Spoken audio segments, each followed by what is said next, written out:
నమస్తే అందరికీ. నేను మీ శివామైలవరపు. ఏదైతే నిన్న జరిగినటువంటి వల్లభనేని వంశీ ములాఖాత్లో వైసీపీ గూండాలు, వైసీపీ అధినేత ముఖ్య పెద్ద సైకో జగన్ రెడ్డి ఏవైతే వాక్యాలు చేశాడో అవి మనం చూసాం.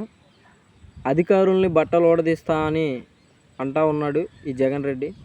ఏదైతే గత 5 ఏళ్లలో పోలీసు వాళ్ళని పర్సనల్ సెక్యూరిటీ గార్డులను నువ్వు ఎలా అయితే వాడుకున్నావో అది జనాలు అందరూ కూడా చూశారు.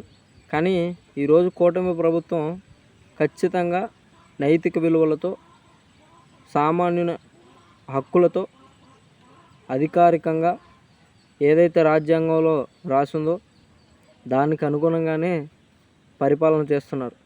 అంతేగాని నీ ఇష్టానుసారంగా వచ్చి నీలాగా పోలీసుల్ని ఎవరైనా నోరెత్తితే అక్కడికి వెళ్ళి వాళ్ళని అరెస్ట్ చేయించడం, పోలీసులని ఇంట్లో మనుషుల్లా వాడుకోవడం, ఏవైతే ఈ పనులు ఉన్నాయో కూటమి ప్రభుత్వం ఇవి ఎప్పటికీ చెయ్యనివ్వరు కూడా. అలాంటిది ఈ పోలీసు వ్యవస్థని, పోలీసు అధికారులని నువ్వు బెదిరించే ధోరణి ఏదైతే ఉందో అది మంచిది కాదు. నీకు జనం ఆల్రెడీ నీ రాక్షస పాలన చూసే నీకు 11 సీట్లు ఇచ్చారు. నువ్వు మళ్ళీ గెలుస్తావు అనేది పిచ్చి కళ.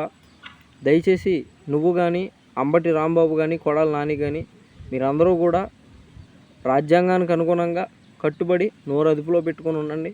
ఇష్టానుసారంగా అధికారులని మాటలంటే మాత్రం చంద్రబాబు నాయుడు గారు మంచోళ్ళు అయి ఉండవచ్చు, కానీ మా పవన్ కళ్యాణ్ గారికి ఉన్న సహనం చాలా ఎక్కువ. అది ఒకసారి కోల్పోయారంటే ఇక మీరు బయటకు కూడా రాలేరు.